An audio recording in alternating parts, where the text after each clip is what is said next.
I'm Jared Coho. I'm a sophomore from Belleville, Pennsylvania. I'm Simon Marriott. I'm an international man of mystery from England. I'm Brandon Peskanowski. I'm a junior from Decorah, Iowa. I'm Jared Buckert. I'm a sophomore from Hamilton, Illinois. My name's Taylor Adams. I'm a junior from Ashland, Virginia.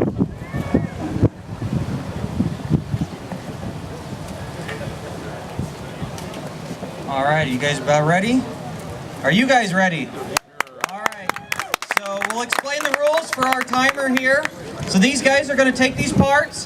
This is pretty close to the way the pre-assemblies would have arrived at the assembly line at the Ford Motor Company.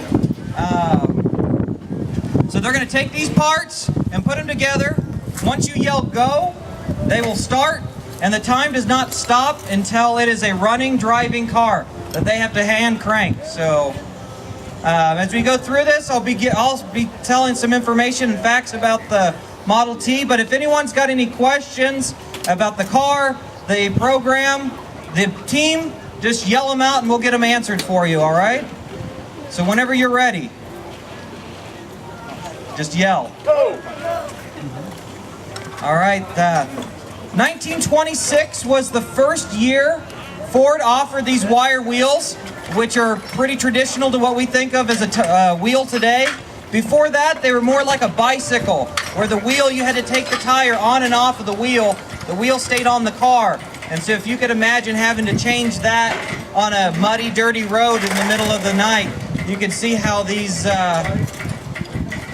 wire wheels were a big advantage. The engine Joey here is picking up is a 177 cubic inch 4-cylinder, about 3 liters comparative to today's cars, producing a whopping 20 horsepower. So,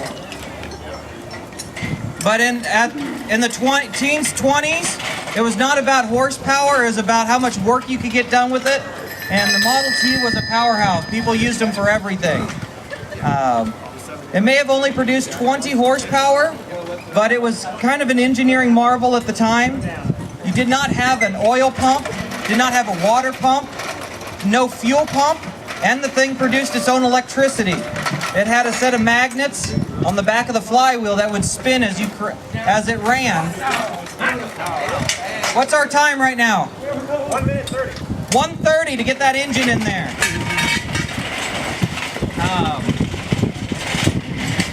Set of magnets on the flywheel spin around, produce electricity. Those magnets would also sling oil, and it had a funnel and a tube that ran down to the front of the engine and would use gravity, had little troughs, and every bearing would then get to dip into that oil. The carburetor, the fuel set higher than the carburetor, so just use gravity. And then the cooling system worked pretty much just like a percolator coffee pot today, where the hot water rises, the cool water sinks to the radiator, and just makes a big circle in there. And a well-tuned Model T could sit there idling all day long, running a piece of farm equipment or whatever you may need to do. Every part of the Model T was designed to be serviceable by the owner, even the exhaust system. The muffler, if you burnt out your muffler, you could go to the Ford dealership and buy a rebuild kit and rebuild your muffler. I mean, this car was designed to be built and maintained by the owner. The body here is known as a touring car. They're really popular back at this time. They were inexpensive and lightweight, but still large enough you could fit the family in there and take it to town. But you may notice there's no windows. You'd actually have what they called side curtains, that if it was raining really hard or snowing really badly, you could snap these curtains into place. But what's our time right now? 3:20. Getting this body set on here. These guys' record is 9 minutes 49 seconds. So that's what we're trying to beat right now. Does anyone have any questions about the car or the team? No questions at all. You're just in awe of these guys, I'm sure.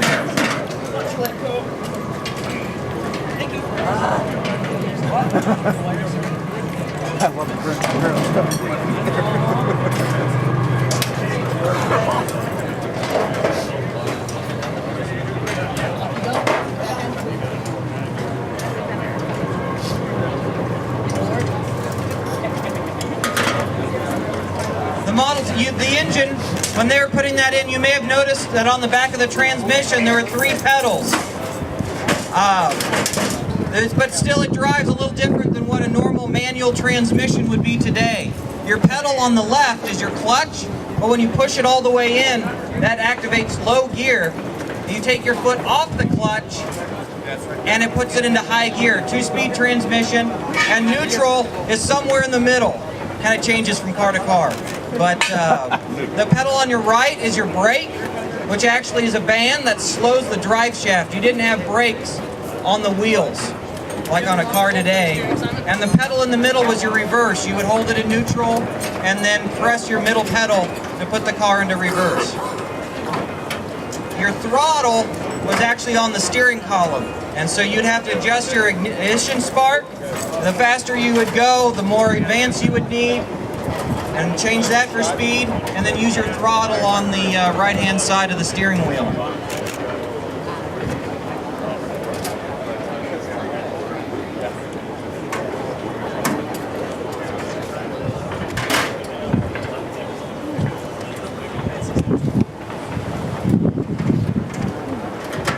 Any questions? We got any questions?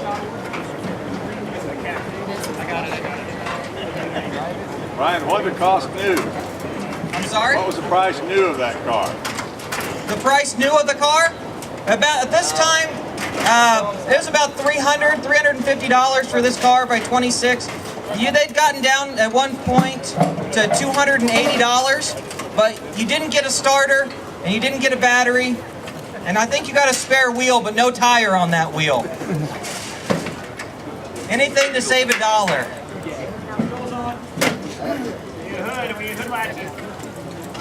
Be a headlight bar.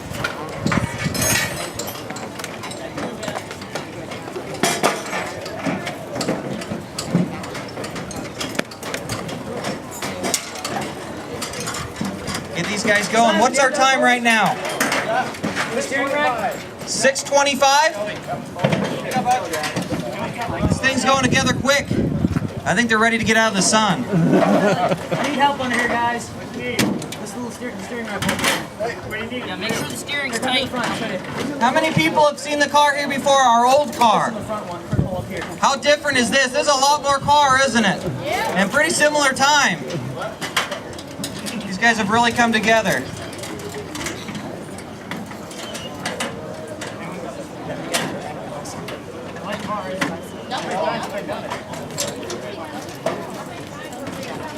How many times have they assembled it? More than they want to count. But we do it. We go out. There's times we go out to car shows and they'll do it 7 or 8 times in a weekend. But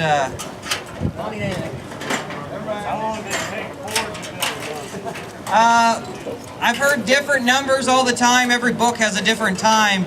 But it seems to be when the parts came down the assembly line that it was about 20 minutes or so. I don't know. It depends, I guess, on how you count. But there was a time where they had one running off the assembly line about every 30 seconds. How long does it take to take it apart? How long? About twice as long to take it apart. All right, we need someone in the car. Hold on, I'll get there in a second. Someone needs to get the spark advance up here.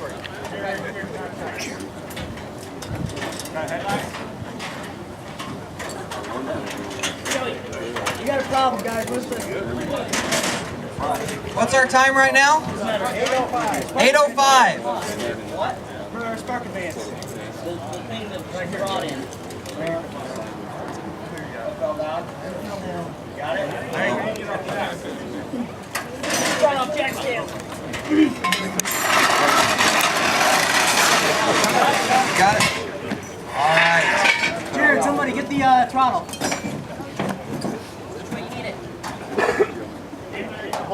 Yeah. No. I got the second. All